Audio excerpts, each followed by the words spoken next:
This year alone, Kevin Durant is shooting 60% from the floor, which is a career high. That's the thing about Kevin Durant. Kevin Durant is an efficient scorer of the basketball. As great as Kobe Bryant was, as great as Michael Jordan was, as great as Carmelo Anthony was, I don't think there's ever been an efficient scorer like Kevin Durant. I mean, Kevin Durant literally could score 30 points on 12 shots. 30 points on 12 shots. That's how efficient Kevin Durant is. And you look at what Kevin Durant's been able to do team by team in his career. With Oklahoma City, Kevin Durant averaged 27 points per game. That was ranked first in team history. He goes to Golden State. He averages 26 points per game.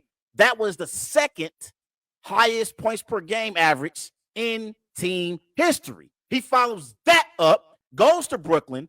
He averages 29 points per game. That was ranked first in the Nets team history. So the Phoenix Suns adding a talent and a prolific scorer, the likes of a Kevin Durant, it instantly elevated the Phoenix Suns to being the favorites in the Western Conference. I said coming into the season that the Phoenix Suns, they had to make a move. I felt like the team that they had prior to adding Kevin Durant, they had reached their peak. That year when they got to the NBA Finals and they lost to Giannis and Chris Middleton, I said, I don't see this Phoenix Suns team getting any better. Chris Paul's getting older. Devin Booker, he's a good scorer. He's young. You can build around Devin Booker. But Devin Booker, to me, is not as good as a Ja Morant. He's not as good as a Jason Tatum, but he's good. He's good. And DeAndre Ayton, we know he had issues with Monty Williams. Jay Crowder, before he got traded to the Brooklyn Nets, and he ultimately ended up signing with the Milwaukee Bucks.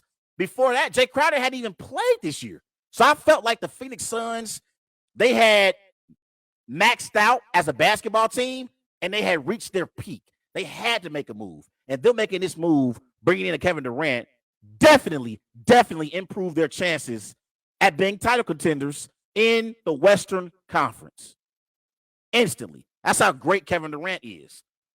Also, this is another thing that I love about the Phoenix Suns trading for Kevin Durant. I look at Chris Paul. We know that Chris Paul is getting older and he's getting up in age. I mean, right now, Chris Paul, 37 years of age. And over the last few years, I believe the biggest issue with Chris Paul has been as the season gets later and we start getting into May and June, for whatever reason, Chris Paul wears down and he has these nagging injuries that he has to deal with.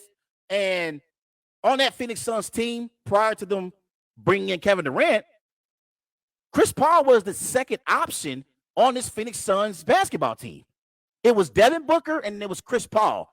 I believe at this stage of his career, at age 37, and he's going to turn 38 May 6th, I believe that you have to take off the load from a Chris Paul and take off that responsibility of Chris Paul having to be your top two scoring option. Chris Paul, at this point in his career, needs to be your facilitator and run the offense. He needs to be the quarterback of your offense. Chris Paul can no longer be a one or two option on a championship contender. That's not who Chris Paul is anymore. And that's also a part of the reason why I believe that Chris Paul has weared down the closer we get to the end of the season.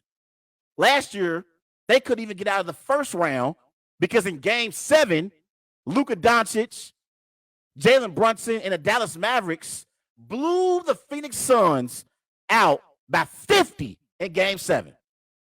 It seems like Chris Paul, time and time again, runs out of gas. Now that you bring in Kevin Durant, now Kevin Durant and Devin Booker can take on the responsibility of being your number one and number two option on your team. And Chris Paul can just play point guard.